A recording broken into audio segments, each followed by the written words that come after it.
ঠিকই তো কইছে। আমার মাইয়া একমাত্র মাইয়া, সুন্দর একটা মাইয়া এই ল্যাংড়া লোকের সংসার করবো কেন?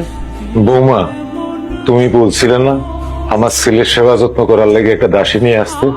আমি ওরে নিয়ে আসছি। ওর নাম ফাতেমা। এখন থেকে আমার ছেলের সেবা যত্ন সব ওই করছে। যাক বাবা, শেষ পর্যন্ত তাহলে দাসী পাওয়া গেল। মা, আমি তো যে ভয়ে আছিলাম যদি দাসী পাওয়া না যাইতো তাইলে তো এই ল্যাংড়ার সব কাজ আমার করতে হইতো। ব্যাপার তানিয়া, তুমি এখানে এই ছেলের সাথে কি করতেছো? কিছু না, কথা কইতেছিলাম। তুমি এত দূরে আইসা এই ছেলের সাথে কথা কইতেছো? আর গতকাল রাতে আমি যখন তোমারে কইলাম আমার শরীরটা খারাপ, আমার আগামীকালকে একটু ডাক্তারের কাছে নিয়ে যাইও, তখন তুমি আমার কি কইলা? তোমার শরীর ভালো না। আর আজকে তোমার শরীর ভালো হইলো কেমনে? আমার যা মন চাই আমি তাই করব। তোমার কইতে হইব যে আমি কি করবো? অবশ্যই কইতে হইব, কারণ তুমি আমার বউ আর আমি তোমার স্বামী। তুমি আমার ক্রসুর স্বামী, হ্যাঁ? ল্যাংড়া পঙ্গু কোথাকার। তানিয়া,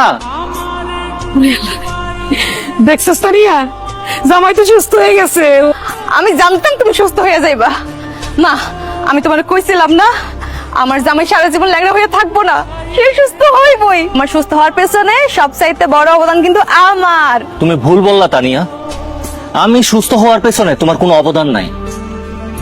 আমি সুস্থ হওয়ার পেছনে যদি কারো অবদান থাইকা থাকে সেটা হইলো ফাতেমার, সেটা হইলো ওই দাসীর। আর তাই তোমার আর আম্মার জন্য একটা সারপ্রাইজ আছে। কি সারপ্রাইজ? বকশিস দিব। আব্বা, এই দাসী বাচ্চা, তোর পরনে বিয়ের শাড়ি কেন? ফাতেমার পরনে বিয়ার শাড়ি, কারণ ফাতেমারে আমি বিয়া করে আনছি। ফাতেমা এখন আমার স্ত্রী। এসব তুমি কি কইতেছো?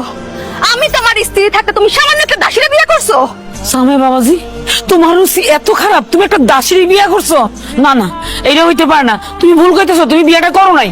আম্মা, মানুষের সুখের দিনে পাশে থাকার মানুষের অভাব হয় না, কিন্তু একটা মানুষের যখন খারাপ সময় যায়, দুঃখের দিন যায়, তখন মানুষের পাশে কাউরে পাওয়া যায় না। আর ওই দুঃখের সময়টাতে আপনার পাশে যে মানুষটা থাকে, আপনার হাত ধরে রাখে, সেই হইল আপনার আপন মানুষ। আমি যখন আম্মা অ্যাক্সিডেন্ট করে অসুস্থ হয়ে গেছিলাম, ল্যাংড়া হয়ে গেছিলাম, আমি নিজে গোসলটা পর্যন্ত করতে পারতাম না, খাইতে পারতাম না। আপনার এই মাইয়া, যারা আমি ভালোবাসা বিয়া করছিলাম, নিজের থেকে বেশি ভালোবাসতাম, সেই মাইয়া কখনো আমার সেবা করে নাই, আমার একদিন গোসল করাইয়া দেয় নাই, আমার মুখে থুইলা 2 মুঠো খাওয়াইয়া দেয় নাই। আমার খারাপ সময় আমার পাশে ছিল এই ফাতেমা। আমি যখন অসুস্থ ছিলাম, আমি নিজে নিজের গোসলটা করতে পারতাম না, খাইতে পারতাম না, তখন আমার মুখে খাউন তুইলা খাওয়াইয়া দিছে এই ফাতেমা, এই দাসী। আর আজকে যে আমি সুস্থ হয়েছি না, এই সুস্থ হওয়ার পেছনে সবচাইতে বড় অবদান এই ফাতেমার।